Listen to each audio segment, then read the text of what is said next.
Alright everybody, here's the deal. Before I get started, if you are thinking about watching this movie and you're one of those people that's like me, or virtually the entire human race, and you don't like flies, buzzing noises, or just the idea of little insects just kind of like whizzing by your head back and forth, I got some good news and I got some bad news. The bad news is that this movie will do zero favors to alleviate the hatred that you have for houseflies. However, on the flip side, the good news is that although you have to sit through a bunch of that in this movie, I guarantee you, 100% worth it. Like, 100% worth it. Cue the music. Hey, what's up everybody? How's it going? How y'all doing today? Welcome back. And for today, we're talking about a movie that's called Don't Listen. And that title would be so much funnier if this movie sucked, but luckily, for you and me, it didn't.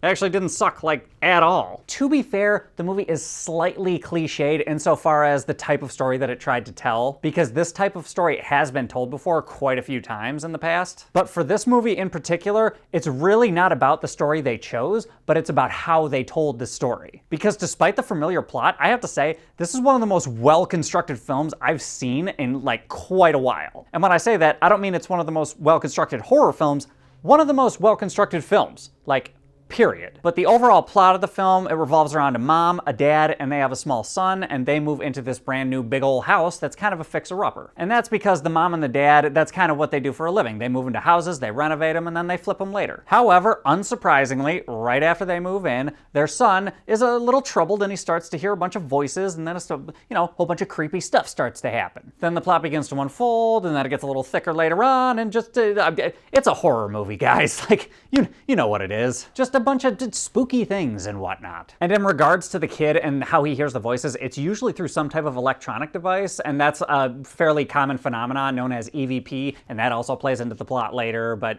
anyway, that's a minor detail. But it is important, so I figured I would bring it up. And this movie, it may not be perfect with all the cliches and whatnot, but holy hell did it leave an impression on me. And aside from the super familiar kind of plot points that the movie has, there's really not a whole lot to dislike about it. The one thing they could have done a little better is they could have added a little bit more character depth to each member of the family, which they didn't do. But at the same time, the movie's driven more so by like scary things that happen as opposed to the characters themselves. So I'm not really putting that as a negative necessarily. It's more of a non-plus could have been better type of thing. And then there's also one thing that happens like semi later in the movie. It's kind of a convenient plot thing. And again, it wasn't even like a bad thing. It just could have been written into the film a little bit better because it was just like, it felt slightly out of place. But besides that, I love this movie. I mean, yeah, despite how like unsettling it is for the majority of it. The sound design and sound mix, just like the overall sound in general in this movie is spectacular, despite the fact that it's like flies buzzing for parts of it. But you know what? Doesn't matter, because the sound editing was good and it played into the overall atmosphere of the film, which is definitely probably the most key component about it. Because it's pretty normal for me to watch horror movies like, late at night in the dark by myself because, I'm just a movie fan like that. But I definitely had a few moments where I was staring at the screen and I was just like,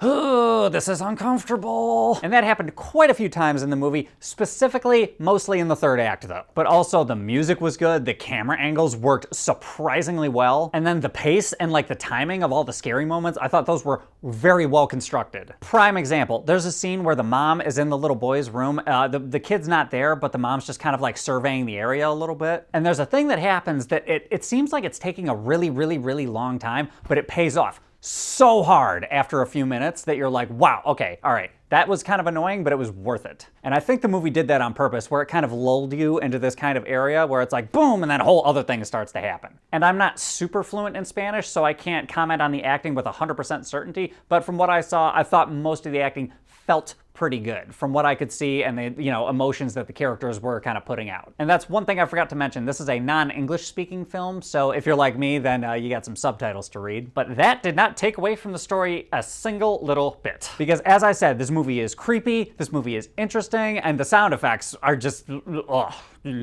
unsettling, to say the least. And I honestly cannot stop talking about how good the third act was. Like, just the momentum that was built up and how it kept it going throughout the entire, whole 20 to 30 minute sequence. It was just, It's perfect. And also, separate from the third act, the very, very, very tail last like minute or so of the movie is just off the fucking wall. Just the way that it was telegraphed and the way that, again, the way that it was paced, the way that it was constructed. Again, this is a very well constructed film, albeit fairly familiar. And if what I read was correct, this is also a first-time director, so I am really psyched to see what this person does next, like seriously. But anyway, guys, I think I've said enough at this point. I think you pretty much get the idea. I had a really good time with this movie, even though like I'm really, really not that big of a horror guy. This movie had a lot more nuance than a lot of other similar horror films have, in my opinion. So I think that being said, overall, for a score out of 10, I'm gonna go pretty high. I'm gonna give it like a 9.0. If you're a horror fan, I highly recommend it. If you're not a horror fan,